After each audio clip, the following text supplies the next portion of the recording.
I keep coming back to this, that the other company should take note, because very rarely you come across, especially people in the top leadership, in the top bracket, who is because it also makes you a lot more approachable, to your employees. Yep. And then, like you said, that you're bringing in motivational speakers. You have somebody, who's an Olympian himself. Right.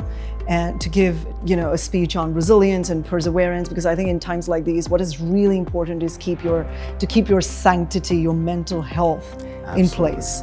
That is the key. That has been a huge underestimation by many people, is the mental implications of COVID, not just physical in getting it, but the worry, the confined environment of being locked in your house, and all of these factors. We saw many issues. We now have counseling 7 languages, 24/7 for all employees and their families for that reason, to help people, because this hits people in different ways.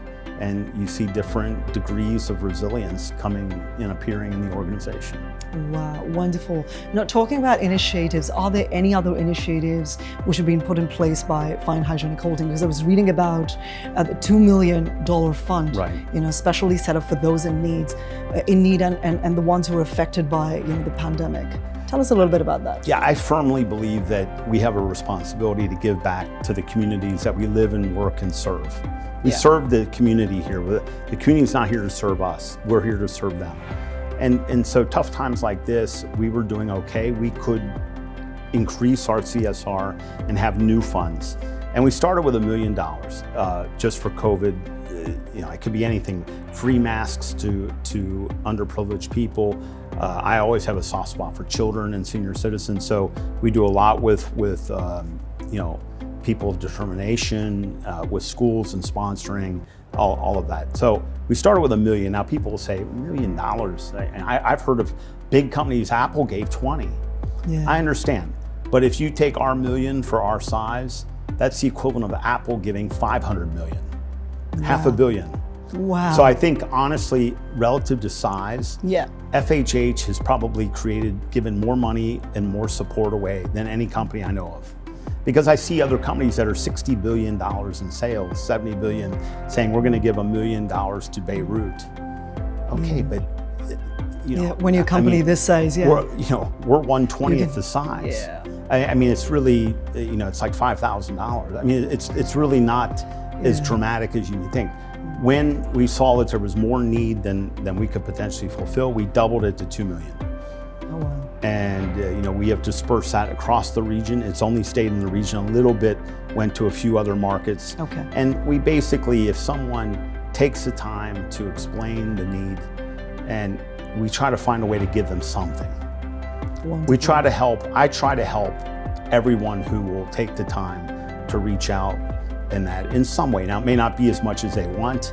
It may not be in the form they want, but we'll try to help everyone. So, almost every time I get requests for masks for people, I've given away hundreds of thousands of masks, millions of dollars of masks. We've just given them away. Every time a government has come to us and said, help us with we need to keep our government employees safe, we help them. And that includes in the UAE, Jordan, many countries. We stepped up. We say, we have an obligation, and we can help. Yeah, no, it's brilliant. Kudos to you and your team, for not only keeping the business trajectory strong, but also ensuring that the company stays socially responsible. Absolutely. Which I think is really, really important. Sometimes you have to look beyond the numbers, right, and do things for the greater good. Since we're talking about initiatives and we're talking about all the good things that Fine Hygienic Holding has put in place, I think I want to also take the opportunity to talk about some of really, really important issues that you've been addressing and advocating at the company, like gender equality, ensuring that the employees stay healthy and encouraging them to stay fit. So tell us a little bit about that aspect. Yeah, for us and for myself, it's not a political decision. It's not about appearing to be on the politically correct. It's a business decision. 80% of the purchases of my products are made by women in the home. Why would I not have women running the company? Why wouldn't we represent? James, if you can allow me, I want to just take a pause here and I want to really applaud this. No, thank you. I think it's basic common sense. How wonderfully, have you just put it across that when 80% of the decisions that are taken by the homemaker, in the house, why would you not have talented, strong women in important positions representing the company, here in the corporate sector? So it only makes common sense. And so when I came in as CEO, the management board of this company was 100% men, coming from only 2 nationalities, where those countries had a combined population of 17 million people.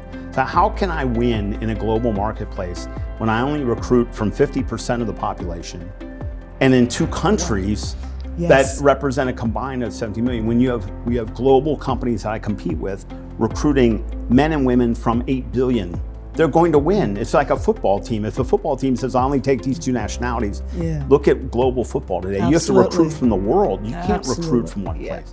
So we instantly stepped it up. And you see, change takes time. I now see people who are maybe more traditionally male focused saying, you know what, she's amazing, and it was a good call.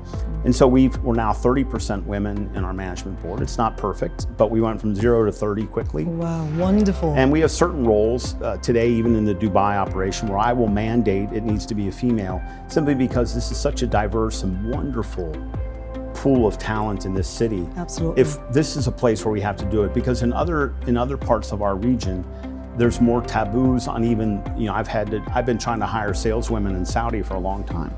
They'll say, well, my husband doesn't want me to drive all day by myself, or my father. There's issues that get in the way with the sales job. And so we have to take advantage in Dubai, where we have such a diverse workforce, that we can do that. And so, we're open to anyone. We look for talent. I look for desire.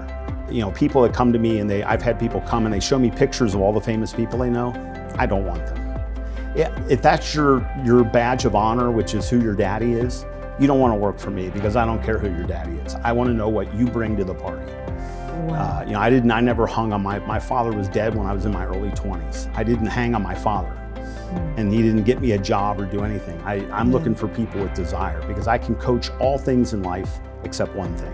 I can coach you how to run fast, and how to lift weights, and how to lose weight. I can teach you how to do presentations and shoot an ad. All this stuff's teachable.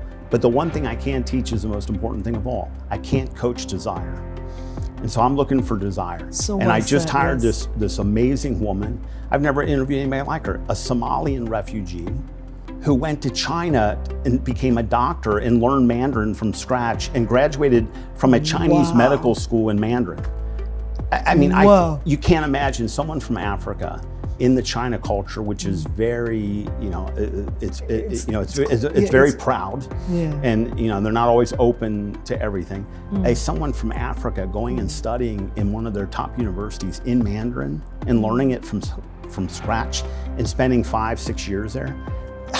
I'm so proud of my kids. I send my kids to the US or the UK for 4 years, and I'm so proud of you, son or daughter. I'm so proud of you. You went out of your comfort zone.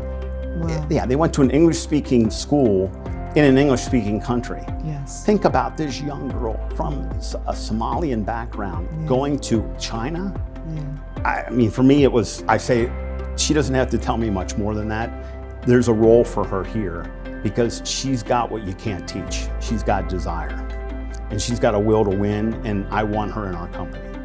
James, I have to thank you for sharing that example with us, because I think it's a great story of resilience, of perseverance, of gut, of determination, of heart. And there's so many times when we actually stop counting our blessings.